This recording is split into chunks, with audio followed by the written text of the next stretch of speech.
And a warm welcome to News Track. I'm Melinda Akinlami, and these are the stories and reports we're tracking at this time. We'll begin with politics. The Rivers State House of Assembly says the impeachment process against Governor Siminalayi Fubara and his deputy, Professor Ngozi Odu, is ongoing and has not been halted. In a statement issued recently, the House said the process, which commenced on January 8th, is being carried out in line with Section 188 of the 1999 Constitution. According to the Assembly, notices of allegations of gross misconduct have been formally served, and the House is awaiting the response. The lawmakers dismissed claims circulating on social media that the impeachment process has been discontinued, describing them as false and misleading. Meanwhile, the Rivers State House of Assembly has commenced impeachment proceedings following an emergency sit-in as political tensions resurfaced barely months after Rivers State returned to democratic governance. Stakeholders and residents are now expressing mixed reactions over the latest development. Our correspondent, Deborah May Fabrissima, went round to seek their opinions and now reports.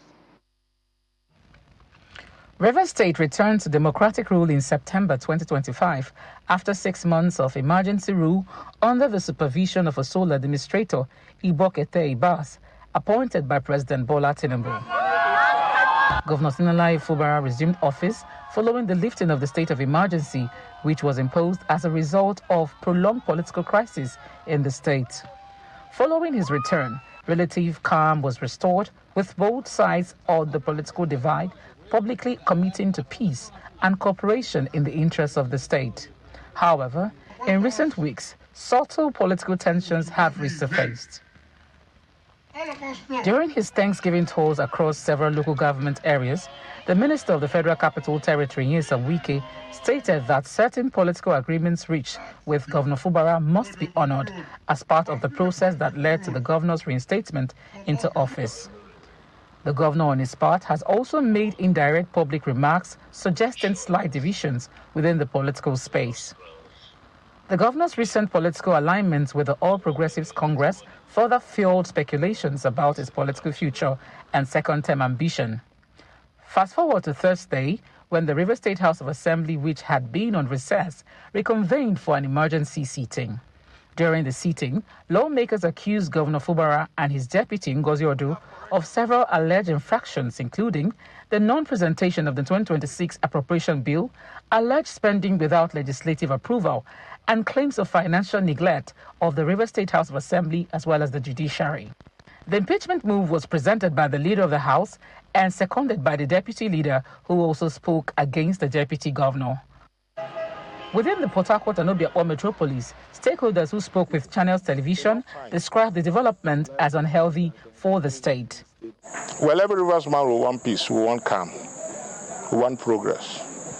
And Nigerians should give kudos to the governor of Rivers State that despite the crisis orchestrated by the FCT minister, he has been able to do a lot. So you can imagine what he would have achieved but for the crisis. And I tell you, I think this whole thing is targeted at his re-election. I really do not want to see the state in a situation where we revert back to the March 18 scenario. Reactions from stakeholders across other local government areas were mixed. While some supported the impeachment move, insisting that legislative oversight is a constitutional responsibility of the House of Assembly, others described the allegation as political and not reflective of governance realities. At the local level, I am duty-bound to present appropriation bills for passage by my legislative arm. Meaning, if I fail to do so, I can be called to question. So, because I'm a product of law, I will not support the breach of our constitution. Why is this happening? We have just come back from an emergency rule, and they know too well that during the emergency rule period, the sole administrator went to the National House of Assembly, and a budget was approved for him. We expect that sometime June, if another budget presentation has not been done, then one will say, okay, there's an infraction. Weighing in on the matter, the president of the National Youth Council of Nigeria, Dr. Bani Sabare, urged youths across the state to remain calm and refrain from any action that could threaten peace. Everything that is going on is worrisome to Nigerian youth in Rivers State, and we do not expect this to come at this critical time. 2026, we expect development, we expect advancement. In a press release today, the Rivers Elders and Leadership Forum condemned the impeachment notice, describing the move as politically motivated, warning that the action could deepen political division and destabilize a state still recovering from months of emergency rule. It called on the Rivers State House of Assembly to retrace its steps, respect due process, and prioritize peace. With impeachment proceedings now initiated and political tensions resurfacing, the coming days will be critical for Rivers State. For a state whose political stability directly affects its economic relevance within the Niger Delta and the nation at large, stakeholders insist the focus must remain on governance, peace, and the collective interests of Rivers people. Deborah Mia-Feberesima, Channels Television News. Still talking politics, the Plateau State Independent Electoral Commission has amended the timetable for the 2026 local government elections, shifting key pre-election activities while maintaining September 9th, 2026 as the official poll date. The revised timetable was announced by the Commission's chairman, Mr. Daniel Chisako, who said the adjustments were made after careful consideration of legal, administrative, and operational concerns. Now, one of the major amendments is the rescheduling of the party primaries from January to March.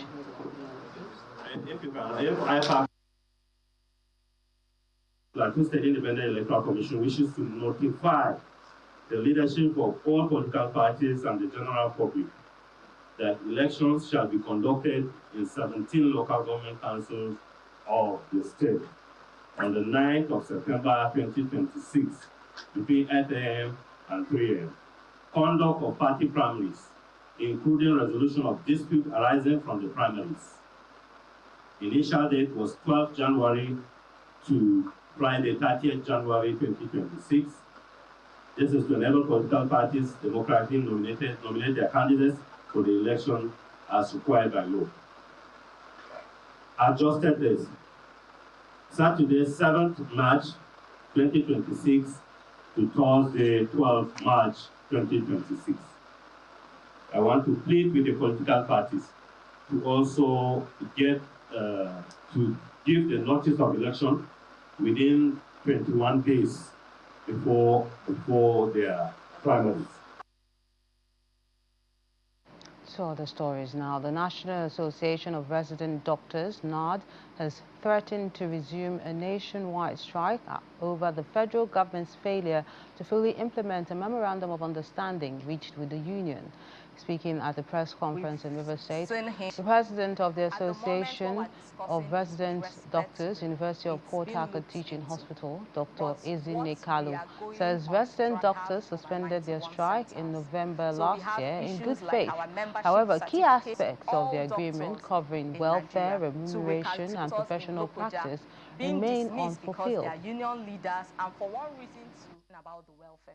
So the NEC rejects the decisions of the Federal Ministry of Health and Social Welfare to redeploy the 5 disengaged resident doctors of the Federal Teaching Hospital, Lokoja, to another Federal Teaching Hospital and demands the immediate and unconditional reinstatement in FTH Lokoja, in line with the recommendation of the duly constituted committee. Secondly, the NEC demands the immediate transmission of the compiled promotion arrears owed to resident doctors across several institutions to the Budget Office and to the Federal Ministry of Finance for prompt processing and payments. After exhaustive deliberations and in view with the federal government's failure to honor the Memorandum of Understanding freely entered into to address the legitimate demands of Nigerian resident doctors, the NEC hereby resolves as follows.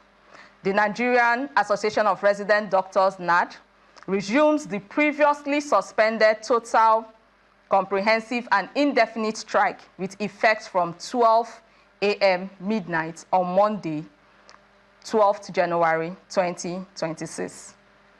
Accordingly, all members, including Association of Resident Doctors, University of Port Harcourt's Teaching Hospital, and other 90 health institutions nationwide, are directed to withdraw their services completely and indefinitely.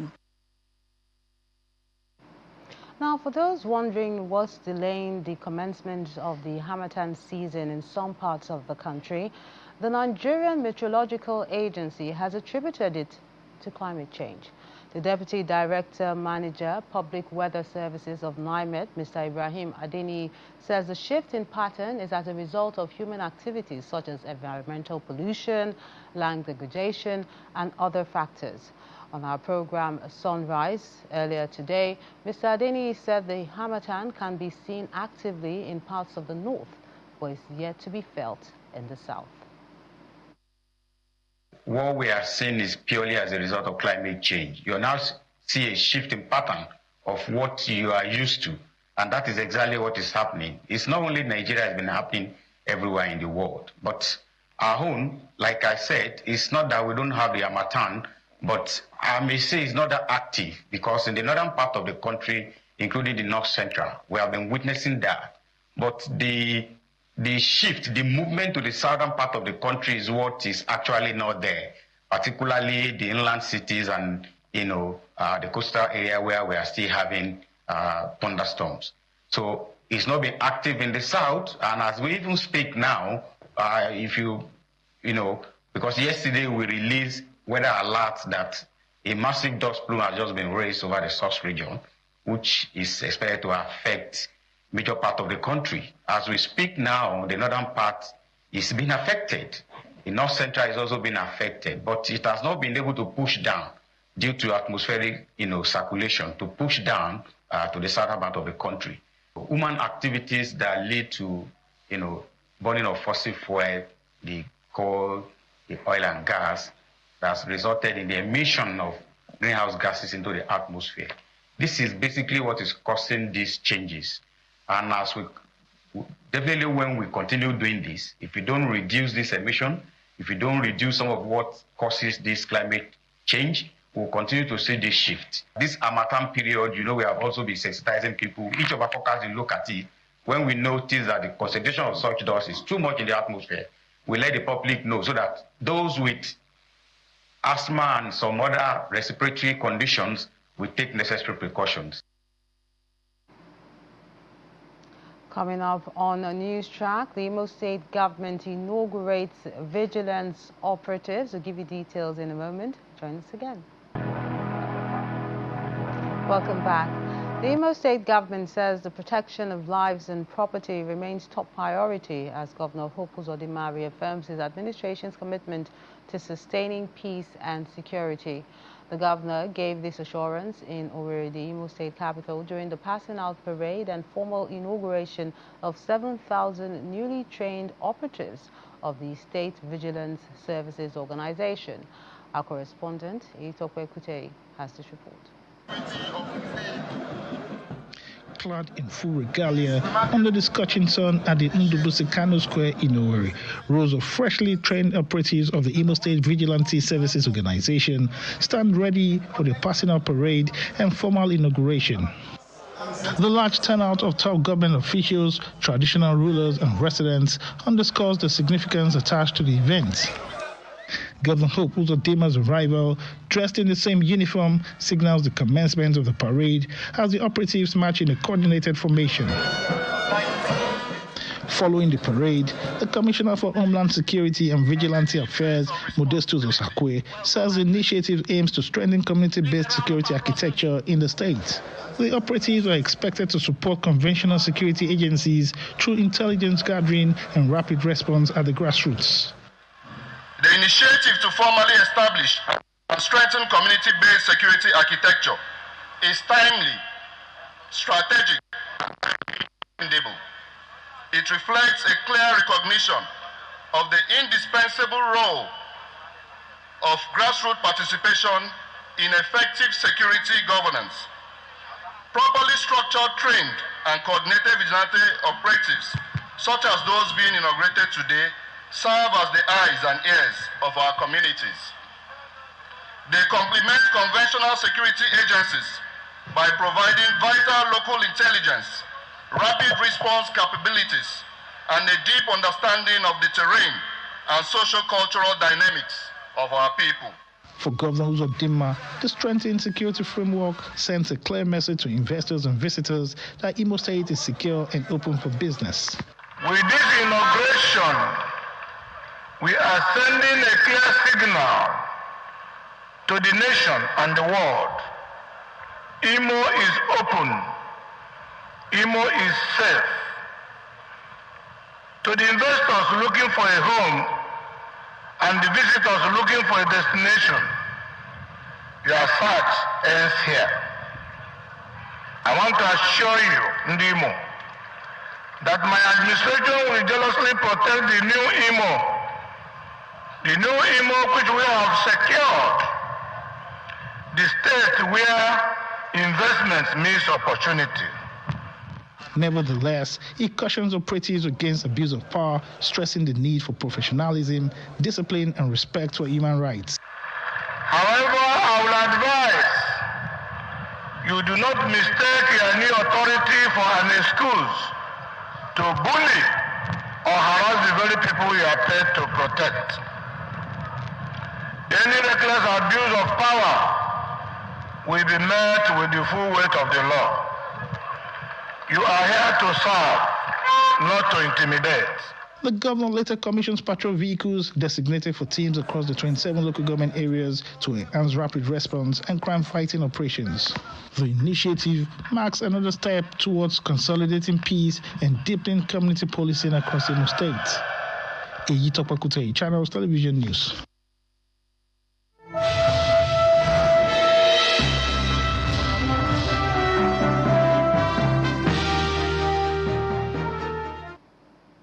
The federal government has launched the Nigeria House Davos ahead of the 56th World Economic Forum in Switzerland from January the 19th to the 23rd.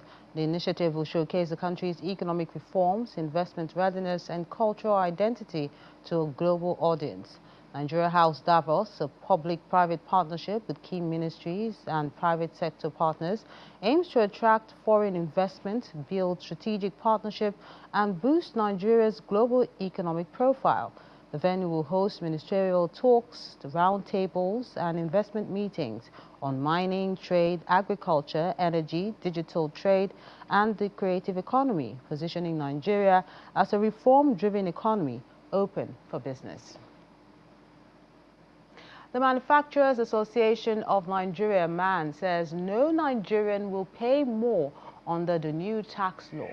Speaking at a special tax lecture in Lagos, MAN's Director General, Mr. Segun Ajayi Kadri, explained that before the reforms, companies faced more than 33 different taxes, levies, and charges from various government organizations.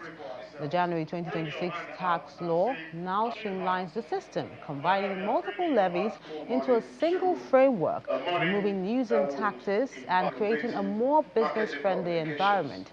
The organization stresses that it fully supports the reforms, which aims to ease compliance and encourage investment across the country. I think what we should do is pay your tax, and then you'll be able to demand from government what they need to do. The tax provides that you are going to have information, a dashboard, while you'll be able to know what is coming to your local government. So you can go to your local government and your state and say, look, guy, you have earned this much, and you are expected to do this. So as people, we should not be helpless as citizens. For manufacturers, I can tell you straight away, most of the challenges we are facing are being addressed in these laws that we have. Most of our members are SMIs, and so they won't have to pay withholding tax, VAT, and I think that is fantastic. Now, manufacturers are taxpayers. So the people that are quarreling with this thing are people who have been evading tax. Nigeria must make people pay. If you are richer, you pay more. If you are a medium scale, there is no Nigerian who has been paying his tax that will pay more than he paid in 2025, in 2026. That's the truth. It's incontestable. So I don't think anybody should have any hang-on about the progress that we are making. What is critical is for us to be able to hold government accountable. Let's check out those world food prices. They fell again in December, offering some relief to households facing high living costs, and that's according to the United Nations. Now, the UN's food price index declined by 0.8% during the month, driven by lower prices for dairy, meat, vegetable oil. Overall, the index is now 2.3% lower than a year ago and more than 22% below its peak in March 2022. However, not all prices eased.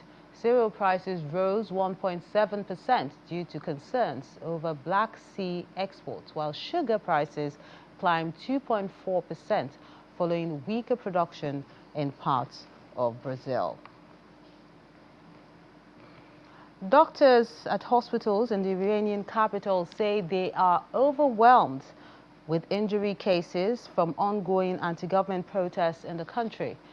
The one person said that an eye hospital in Tehran had gone into crisis mode, while another did not have enough surgeons to cope with the influx of patients. It comes as the government tries to clamp down on those protests and calls a return of Iranian monarchy.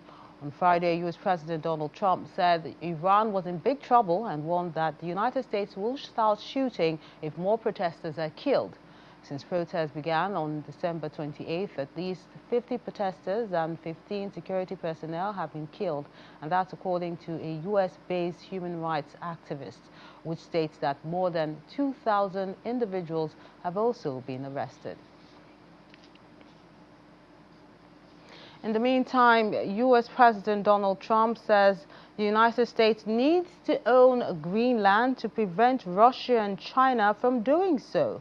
Speaking to journalists recently, he said countries must have ownership and defend it as one can't defend leases, and the United States will have to defend Greenland. Denmark and Greenland say the territory is not for sale, and Denmark has insisted that military action would spell the end of NATO.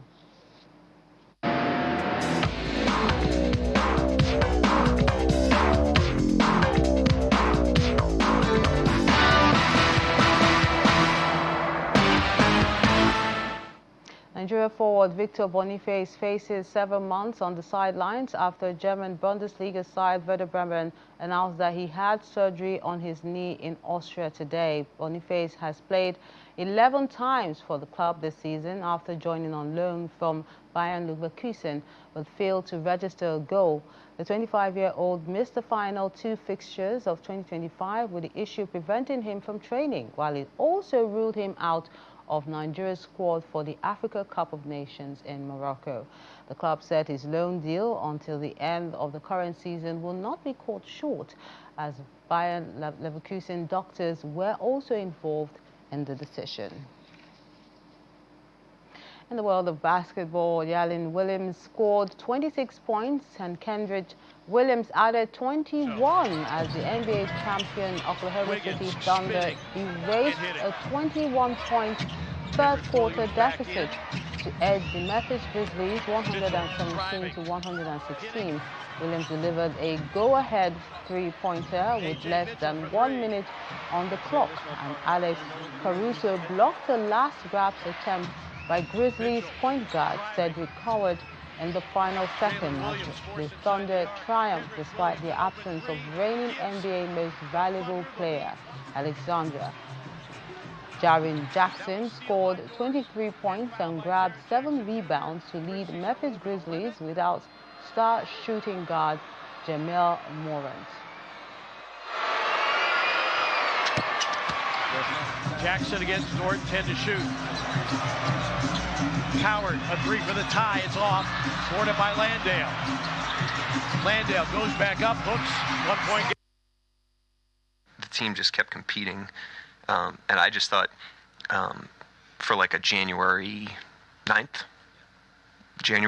effort to just continue to keep competing like that in the middle of the dog days of the regular season just shows the competitive nature of the team. You just see the difference in, let's say, the experience from this type of situations. That's for a young age, they're a very experienced team. They've been in a lot of pressure situations, and they also know how to turn those to their advantage, and we are learning that.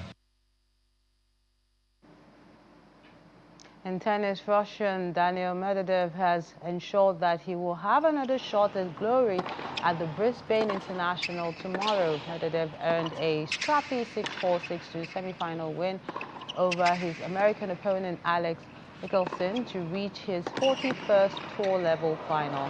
Although Medvedev carried 27 enforced errors, he clinically saved all 4 break points he faced in the second set to break his tie with his opponent for the second most finals amongst active players, trailing only behind Novak Djokovic on 144.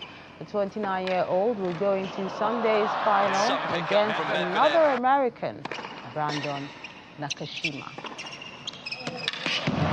Difficulties in 2025. Daniil Medvedev getting off to a great start in 2026.